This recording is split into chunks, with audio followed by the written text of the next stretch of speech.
12 మంది వైసీపీ ఎమ్మెల్యేలకు assembly privilege committee నోటీసులు జారీ చేసింది. ఏపీ అసెంబ్లీ శీతాకాల సమావేశాల్లో అసెంబ్లీ కార్యదర్శి టేబుల్ పైకెక్కి నిరసన తెలిపారు. ఎమ్మెల్యేలు దీన్ని ప్రివిలేజ్ కమిటీ తీవ్రంగా పరిగణించింది.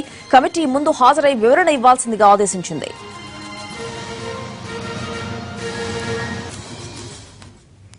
ఇదే అంశానికి సంబంధించి మరింత సమాచారం కరెస్పాండెంట్ చంద్రశేఖర్ అందిస్తారు. చంద్రశేఖర్, ప్రివిలేజ్ కమిటీ నోటీసులకు సంబంధించి డీటెయిల్స్ ఏంటి?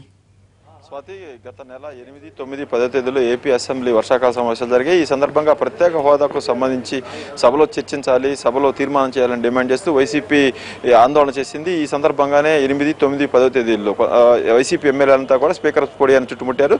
స్పీకర్ చైర్ని కూడా చుట్టుముట్టారు. 10వ తేదీన స్పీకర్ చుట్టూ ఉన్న అధికారుల బెంచీలెక్కి నిరసన తెలియజేశారు. కొన్ని మైకులు కూడా ఈ సందర్భంగా విరిగిపోయాయి. ఈ వ్యవహారాన్ని ప్రభుత్వం తీవ్రంగా పరిగణించింది. అప్పట్లోనే శాసనసభ వ్యవహారాల మంత్రి యనమల రామకృష్ణుడు ఈ విషయాన్ని ప్రివిలేజ్ కమిటీకి రిఫర్ చేస్తున్నట్టుగా సమావేశాలు ముగియటానికి కొద్దిసేపటి ముందు ప్రకటించారు. అప్పటి వరకు కూడా ఈ వ్యవహారంలో ఎటువంటి కదలిక రాలేదు. తాజాగా ఈ రోజు ప్రివిలేజ్ కమిటీ ఒక నోటీసు జారీ చేసింది. మొత్తం 12 మంది వైసీపీ ఎమ్మెల్యేలకు ఈ నోటీసులు ఇచ్చారు. ఈ నెల 25, 26 తేదీల్లో జరిగే విచారణకు వీళ్ళను హాజరు కావాలని ఈ నోటీసుల్లో కోరారు. ఈ నోటీసులు అందుకున్న వాళ్ళంతా కూడా 25 తారీఖున 6 మంది, 26 తారీఖున 6 మంది రావాలని కూడా స్పష్టంగా అందులో పేర్కొన్నారు.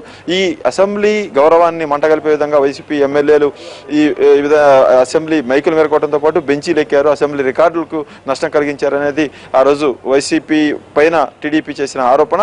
దీని మీద వివరణ ఇచ్చిన తర్వాత వీరి మీద ఎలాంటి యాక్షన్ తీసుకుంటారు, ఎలాంటి చర్యలు తీసుకునే దాని మీద ఆధారపడి ఉంటుంది. మొత్తానికైతే ఆ రోజు జరిగిన సంఘటనను ప్రభుత్వం తీవ్రంగా పరిగణించింది. వైసీపీ ఎమ్మెల్యేలు కూడా ఏ చర్యకు తీసుకున్నా కూడా మేము సిద్ధంగా ఉన్నాము. అయితే ఈ వ్యవహారంలో అంటే ప్రత్యేక హోదాకు సంబంధించిన వ్యవహారంలో చర్చ అయితే చేపట్టాలనేది ఆ రోజు వైసీపీ కోరింది. దీని మీద ప్రభుత్వం ఒక ప్రకటన చేస్తుంది. ప్రకటన చేసిన తర్వాత దాని మీద మీరు మాట్లాడే అవకాశం ఇస్తామని ప్రభుత్వం వైపు నుంచి చెప్పింది. అయితే ఈ రెండు పార్టీల మధ్య కూడా ఏకాభిప్రాయం రాకపోవడంతో 3 రోజుల వర్షాకాల సమావేశాలు ఎటువంటి చర్చ లేకుండానే ముగిశాయి. ఆ రోజు జరిగిన ఈ ఘటనకు సంబంధించి ప్రివిలేజ్ కమిటీకి ఇప్పుడు రిఫర్ చేయడంతో ప్రివిలేజ్ కమిటీ వీళ్ళ మీద ఎలాంటి చర్యలు తీసుకుంటుందనేది కూడా ఆసక్తికరంగా మారింది. ప్రివిలేజ్ కమిటీలో వైసీపీ నుంచి కేవలం ఒక ఎమ్మెల్యే మాత్రమే సభ్యులుగా ఉన్నారు. మిగతా వాళ్ళంతా కూడా టీడీపీకి సంబంధించిన వాళ్ళు. వీళ్ళందరూ కూడా ఈ 25, 26 తారీఖు సమావేశమై వీళ్ళు ఇచ్చే వివరణతో పాటు తదుపరి ఎలాంటి చర్యలు తీసుకోవాలి, మరొకసారి వివరణ తీసుకోవాలా లేదా అనే దాని మీద